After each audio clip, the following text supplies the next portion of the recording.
Democracy क्या है कि डेमोक्रेसी के ये परिणाम नजर आते हैं कि चोर खादी में खुलेआम नजर आते हैं।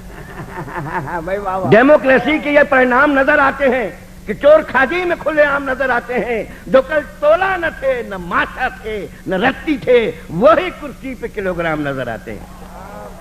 जो कल तोला न थे, न माथा थे, न रत्ती थे, वही कुर्सी पे किलोग्राम नजर आते हैं। तो निवेदन करता हूं कि नेता बहुत जरूरी है देश के लिए। क्यों? मैं सिद्ध करता हूं, मैं देश के लिए नेता यहां से कविता शुरू करता हूं और मुझे कोई रास्ता नहीं है, वहीं मुझे समाप्त करना पड़ेगा झक मार के। देश के लिए नेता मैं तो शुरू करता हूं और देश के लिए नेता पे कविता समाप्त होगी। देखिए आप, देश के लिए नेता, नेता के लिए अक्ल, अक्ल के लिए घी, घी के लिए मक्खन, मक्खन के लिए दूध, दूध के लिए गाय, गाय के लिए नोट, नोट के लिए वोट, वोट के लिए वोटर, वोटर के लिए मोटर, मोटर के लिए दौरा, दौरे के लिए भत्ता, भत्ते के लिए भाषण, भाषण के लिए जनता, जनता के लिए वादे, वादों के लिए मांग और मांग के लिए सिंदूर, मांग के लिए सिंदूर, सिंदूर के लिए नारी, नारी के लिए परिवार, परिवार के लिए बंगला, बंगले के लिए नगर, नगर के लिए जिला, जिले के लिए प्रांत, प्रांत के लिए देश और देश के लिए नेता। क्या बात है। लेकिन नेता ठीक, हमारे बीनू भाई भी नेता हैं, आज तो हैं मेरे नेता। वो हमको यहां पे लेके आए हैं और ऐसे नेता देश को मिलना चाहिए जो सही रास्ता दिखाएं, सही तरह से हमको यहां पर ले आए। मनोहर जी भी हमारे नेता हैं। तो नेता हर जगह होते हैं, लेकिन नेता अगर कमबख्त मंत्री बन जाए तो फिर क्या? सारा प्रॉब्लम, सारी समस्या नेता के साथ है। मंत्री बनने पर उसे पता ही नहीं होता करना क्या। कर दिया ना कबाड़ा देश का। सरकार नहीं बन रही, नेता नहीं मिल रहा। मायावती को बना दिया 6 महीने के लिए, कहा कि सब कुछ 6 महीने में हो जाएगा। अरे कैसे हो जाएगा? 9 महीने के बाद जो कुछ हो सकता है, 6 महीने बाद कैसे होगा? 6 महीने में क्या होना है? तो फिर जब नेता मंत्री बन जाए तो क्या करें? उस पर 4 से पंक्तियां बापू के चरणों में रख रहा हूं। मेरी सबसे बढ़िया पंक्तियां हैं, सुनिए 4 से पंक्तियां।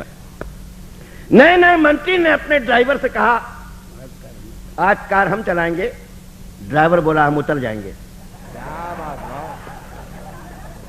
नए नए मंत्री ने अपने ड्राइवर से कहा आज कार हम चलाएंगे। ड्राइवर बोला हम उतर जाएंगे। हुजूर चलाकर तो देखिए, आपकी आत्मा हिल जाएगी। ये कार है, सरकार नहीं है जो भगवान के भरोसे चल जाएगी।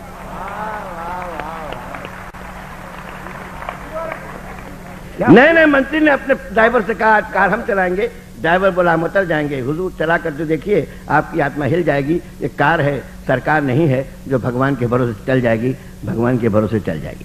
क्या बात, क्या बात है। एक कविता छोटी सी याद आ रही है। एक महानुभाव हमारे घर आए, हमने पूछा तो आंखों में आंसू भर लाए। बोले रिश्वत लेते पकड़ गए हैं, भ्रष्टाचार समिति वाले अकड़ गए हैं। मैंने कहा सच कहता हूं, मैंने नहीं मांगी थी, देने वाला खुद दे रहा था और पकड़ने वाले समझे कि मैं ले रहा था। देने वाला खुद दे रहा था, पकड़ने वाले समझे कि मैं ले रहा था। अब आप ही बताइए, घर आई लक्ष्मी को कौन ठुकराता है? क्या लेन देन भी रिश्वत कहलाता है? मैंने भी उसका एक काम किया था, एक सरकारी ठेका उसके नाम किया था। उसका और हमारा लेन देन तो बरसों से है और ये भ्रष्टाचार समिति तो परसों से है।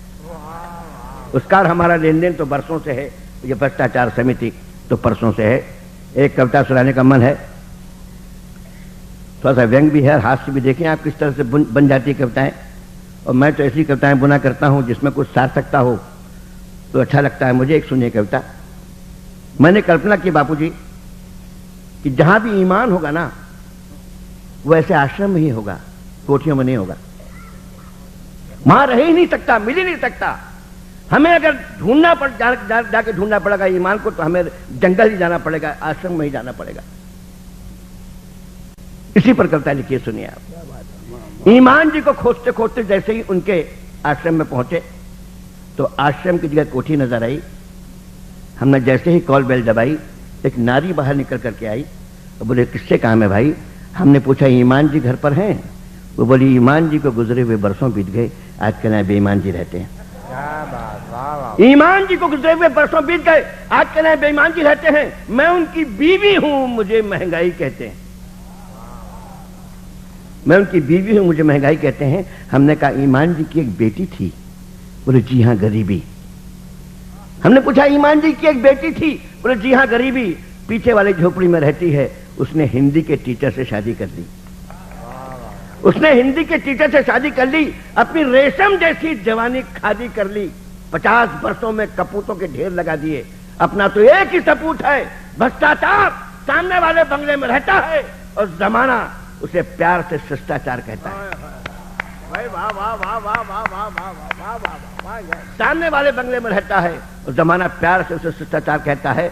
मेरा बेटा भ्रष्टाचार जिसके साथ है, उसकी आंगन में अंगड़ाई लेती है गुलाबी रात, दरवाजे पर दस्तक देती है सुनहरी भोर, उसके हाथ में चांदी का जूता है, उसके हाथ में चांदी का जूता है, जिसके सर पर पड़ता है वही चिल्लाता है once more once more once more. एक दूसरे प्रकार की कविता, चुनाव के दिन है, पता नहीं चुनाव हो भी सकता है, न हो तो अच्छा है, लेकिन इनका कोई भरोसा नहीं क्या कर डालें। हवाला की बात की थी, भाई साहब आप थोड़ा सा नजरिया बदलिए। आपने मुमताज की बात की, मुमताज नहीं मिलती, ताजमहल तो बनाते। भैया नजर में, नजर की बात है तो नजर में जो बस जाए वही मुमताज होती है क्या करे, पैसा नहीं है। मैं शाहजहां तो हूं नहीं, आप पैसा दिलवा दो, बम्बई रहते हो, बड़े बड़े 7-6 लाख के दोस्त हैं, मैं ताजमहल कल बनवा दूं।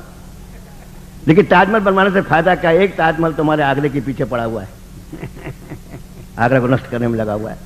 खैर, एक कविता आपके सामने प्रस्तुत करूं। मैंने मनोज जी से कहा चुनाव आ रहा है, मनोज जी से कहा चुनाव आ रहा है, तो बोले खड़े हो जाइए, देश थोड़ा बहुत बचा है उसे आप खाइए। मैंने मनोज जी से कहा चुनाव आ रहा है, तो बोले खड़े हो जाइए, देश थोड़ा बहुत बचा उसे आप खाइए। हमने कहा देश कैसे खाया जाता है, बोले ये महुआ में नहीं दिल्ली में सिखाया जाता है। ये बापू क्या नहीं, दिल्ली में सिखाया जाता है, वहां एक से खाने वाले बैठे हैं, जब भी डकार लेते हैं चुनाव हो जाता है। जब भी डकार लेते हैं चुनाव हो जाता है। फिर मुस्कुराकर बोले कि हमारे शहर के नेताजी लंच में स्कूल खा गए, हमारे शहर के नेताजी लंच में स्कूल खा गए, डिनर में स्टेडियम खा रहे हैं। हमने पूछा सुना है कि आप स्विट्जरलैंड जा रहे हैं, बोले जी हाँ पेट की सफाई करवाने, वहां से लौट के आएंगे ना तो ब्रेकफास्ट में अस्पताल खाएंगे। वहां से लौट के आएंगे तो ब्रेकफास्ट में अस्पताल खाएंगे। एक और नेताजी हैं, जैसे ही कुर्सी संभाली तो फर्टिलाइजर की फैक्ट्री खा ली, खाद की फैक्ट्री खा ली। हमने पूछा आप खाद भी खा लेते हैं, बोले जी हाँ पुराने हैं ना सब कुछ पचा लेते हैं। भाई वाह वाह, आप खाद भी खा लेते हैं, बोले जी हाँ पुराने हैं ना सब कुछ पचा लेते हैं। हमने कहा पचा तो लेंगे पर कहां निकालेंगे, पचा तो लेंगे पर कहां निकालेंगे। मुस्कुराकर बोले है ना पार्लियामेंट। हाय हाय हाय, भाई वाह वाह वाह वाह वाह वाह, पार्लियामेंट है ना, पार्लियामेंट इसी काम की है, पार्लियामेंट तो बस नाम की है, इसी काम की है, पार्लियामेंट तो बस नाम की है। हमने कहा नेताजी इसीलिए सारा देश बदबू मार रहा है। बोले शैल जी सब नाक का चक्कर है, जिनकी नाक है ना बड़े दुखी हैं, अपनी तो है ही नहीं, बड़े सुखी हैं।